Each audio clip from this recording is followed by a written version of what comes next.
Bonjour à tous, c'est Adèle pour la chaîne Jolie d'Épée. Je vous retrouve aujourd'hui avec le début de cette toile assez originale puisqu'il s'agit d'une toile déjà lumineuse et ensuite c'est une toile qui croise deux images. Donc on a la grande vague d'Hokusai hyper célèbre et qui est mélangée à la nuit étoilée de Van Gogh. Donc on va avoir une image assez originale, assez sympa.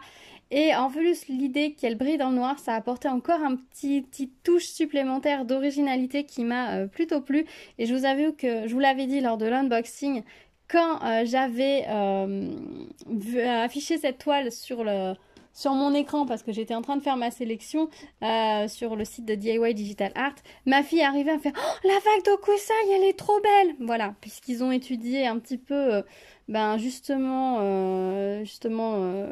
ce tableau, on va dire, puisqu'il travaille un petit peu sur le Japon avec sa classe.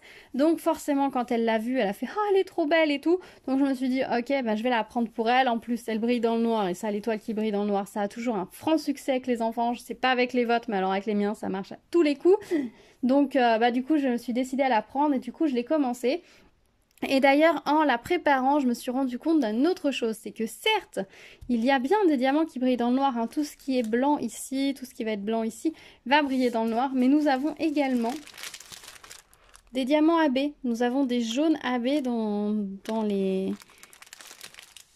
étoiles, dans les soleils, dans les astres, on va dire, du ciel étoilé. Donc ça, c'est très très sympa. Et ça, je n'avais pas fait attention du tout lors de l'unboxing. Déjà, je pense que je n'avais pas ouvert les diamants. Et c'est vraiment quand j'ai préparé ma toile que je me suis rendu compte de ça et je trouve ça super sympa. Donc pour les personnes qui aiment les diamants AB, sachez que cette toile, en plus d'avoir des diamants lumineux, elle a des diamants AB. Donc ça, c'est vraiment très très chouette. Elle est très très très agréable à faire. Vous voyez, les symboles sont imprimés de façon très très claire. On a bien les petits tours et ça va très très vite à faire. C'est très très agréable à faire. En haut, j'ai suivi les lignes avec les couleurs. Je travaillais toute la grande bande d'un seul coup, j'avoue, en tournant la toile, c'était très sympa. Ensuite, là, j'ai fait cette zone-là et puis là, je suis en train de finir ici. Et puis ensuite, il me restera celle-ci. En tout cas, j'ai passé un très très bon moment avec cette toile. C'est vraiment très très agréable. Pour une fois aussi, elle ne va pas jusqu'au bord. Vous voyez, les diamants ne vont pas jusqu'au bord, on a une partie imprimée. Donc j'imagine que si on veut après la fixer sur peut-être une petite planche pour l'encadrer, on peut replier le bord et du coup ça peut être joli. Ou si on l'encadre, je sais pas. Il y a plein de chances de possibilités du coup avec le fait que l'image continue en dehors des diamants. Je trouve ça assez original.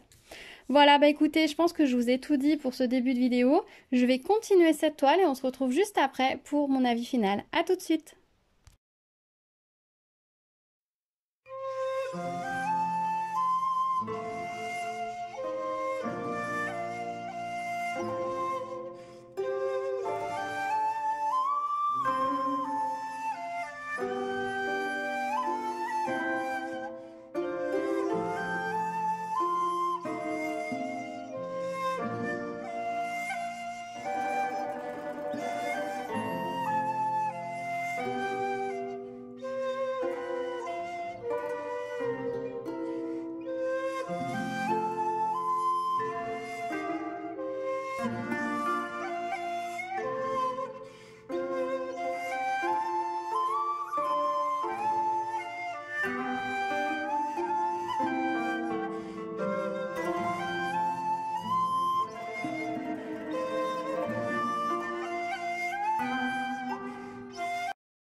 Et voilà, je vous retrouve avec la toile terminée. Donc je me suis beaucoup amusée avec cette toile, elle était très agréable à faire. J'ai aimé travailler en suivant les volutes, les lignes du dessin. C'était vraiment très agréable, très sympa. Les couleurs sont très belles, très lumineuses. On a un joli contraste au niveau des couleurs avec des couleurs très très bleutées, très très belles, très vives, et des couleurs très neutres avec ces marrons, ces différentes teintes de marron, de blanc, de couleurs claires. Donc le contraste entre les deux était vraiment très sympa, j'ai beaucoup aimé. Les diamants étaient vraiment très beaux, très agréables à poser, la colle collait très bien. C'est assez marrant de voir la toile qui brille quand vous la rangez et que vous la devinez, les diamants qui brillent dans la boîte et la toile qui brille un petit peu sur la pile, c'était très sympa. Honnêtement, cette toile, je vais vite l'accrocher dans la chambre de ma fille parce qu'elle l'attend avec impatience. Les toiles qui brillent dans le noir avec elle, c'est toujours un franc succès, mais ça je vous l'ai déjà dit. Donc voilà, j'étais vraiment très très agréablement surprise par la qualité de cette toile, par la qualité des diamants, par le côté confortable de pose des diamants sur cette toile. On est vraiment sur une très très bonne qualité. Ça se rapproche assez de la pose des diamants sur les toiles de chez Action en termes de qualité, en termes de motifs, en termes de dessin.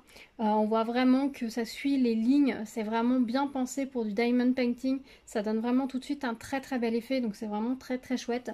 J'avoue qu'il y a une autre toile qui me plaît beaucoup dans cette série-là. Je pense que début d'année prochaine, je me laisserai tenter. Là, tout de suite, on est dans Noël, donc je vais pas me relancer dans des toiles un peu trop estivales. Mais il y en a une autre avec des tournesols que j'aime beaucoup. Et je pense que je me laisserai tenter plus tard. Parce que franchement, ces couleurs, ce jaune et ce bleu ensemble, c'est vraiment superbe. Au niveau des restes de diamants, vous allez voir, il y a vraiment beaucoup de restes. Vraiment énormément. J'étais agréablement surprise. Je vous mets tout ça comme ceci. Hop, hop. Ça, ce sont les phosphorescents. J'indique quand c'est phosphorescent dessus parce que sinon je les mélange avec les blancs. Et j'essaie de collecter le maximum de restes de diamants phosphorescents pour un projet où je veux changer des diamants. Mais ça, je vous l'ai déjà dit. Si vous suivez mes vidéos, vous le savez maintenant. Voilà, au niveau des couleurs, ce qu'il reste. Donc voilà, il y a certaines couleurs, il en reste vraiment énormément. Je vais pouvoir ranger tout ça. Il y avait la DMC sur la toile et sur les sachets. Donc j'ai récupéré... j'ai réindiqué sur tous mes sachets de stock. Pour certaines toiles maintenant je fais ça. Ça c'est le numéro de la couleur. Sur la toile c'est juste pour m'aider à ranger les diamants. Je mets la DMC, le vendeur et la toile plus sachet. Ça veut dire que la DMC était indiquée sur les deux. Ça va me permettre de pouvoir ranger mes diamants. Voilà, je vais toujours continuer mon système de rangement par couleur, mais je vous montrerai comment je vais réorganiser ça. Je vais pas ranger par DMC, je range toujours par couleur, mais je garde les numéros DMC. Comme ça peut me servir... Ah, j'ai oublié tout un énorme sachet. Ça peut me servir pour éventuellement un futur projet plus tard. Ou pour constater s'il y a des bains qui se rassemblent, voilà. Ça me prend pas plus de temps à ranger les diamants qui ont des DMC comme ça. Donc bah du coup, je vais faire ça après voir combien de temps. Je tiens à faire ce système là, je n'en sais rien, mais pour le moment je fais comme ça. Quand je vois la quantité de diamants qui restent sur cette toile, à part ceux-ci éventuellement qui sont où la quantité reste minime, les autres franchement ça vaut le coup de les conserver, ils sont beaux, ils sont brillants.